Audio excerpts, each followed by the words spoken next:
আগামী জাতীয় সংসদ নির্বাচনে বাংলাদেশ জামাত ইসলামী কোনো জোট গঠন করবে না, এমনটা জানালেন দলটির আমির ডাক্তার শফিকুর রহমান। তিনি বলেন, আমরা সবাইকে নিয়ে 2026 সালের ফেব্রুয়ারিতে নির্বাচন আদায় করে ছাড়ব ইনশাল্লাহ। নির্বাচন না হলে নানা ধরনের বিশৃঙ্খলা সৃষ্টি হতে পারে। একই সঙ্গে আওয়ামী লীগের জাতীয় নির্বাচনে অংশগ্রহণের সুযোগ নেই বলেও মন্তব্য করেন তিনি।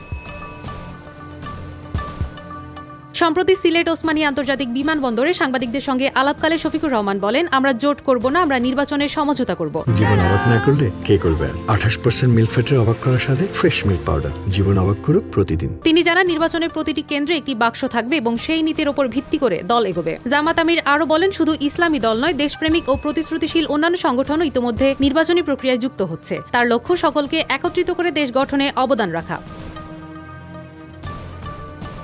পাশাপাশি গণভোটের প্রয়োজনীয়তাও গুরুত্বের সঙ্গে উল্লেখ করেন তিনি। শফিকুর রহমান বলেন, দেশে গণভোট আগে না হলে কিসের ভিত্তিতে সাধারণ নির্বাচনটা হবে? এজন্য আমরা চাই গণভোট আগে হোক, জুলাই সনদও তার আইনি বাস্তবতা খুঁজে পাক। তিনি উল্লেখ করেন, আওয়ামী লীগের নির্বাচনে অংশগ্রহণের সুযোগ নেই। জামাত আমিরের ভাষ্য, তারা যদি নির্বাচন চাইতই তাহলে তারা যে 3টি নির্বাচন করার সুযোগ পেয়েছিলেন সেটা হাতছাড়া করলেন কেন? তার দাবি, তারা যে নির্বাচনে বিশ্বাসী এই কথা প্রমাণ করতে পারেননি।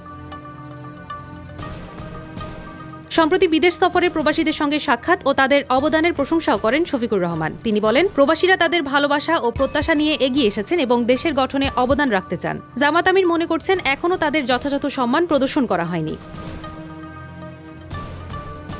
শফিকুর রহমান তৃতীয়বারের জন্য দলের সর্বোচ্চ পদে নির্বাচিত হওয়ার পর প্রথমবারের মতো সিলেট সফরে যান। সফরে তিনি জেলা ও মহানগর জামাত আয়োজিত পৃথক সাংগঠনিক কর্মসূচিতে অংশগ্রহণ করবেন।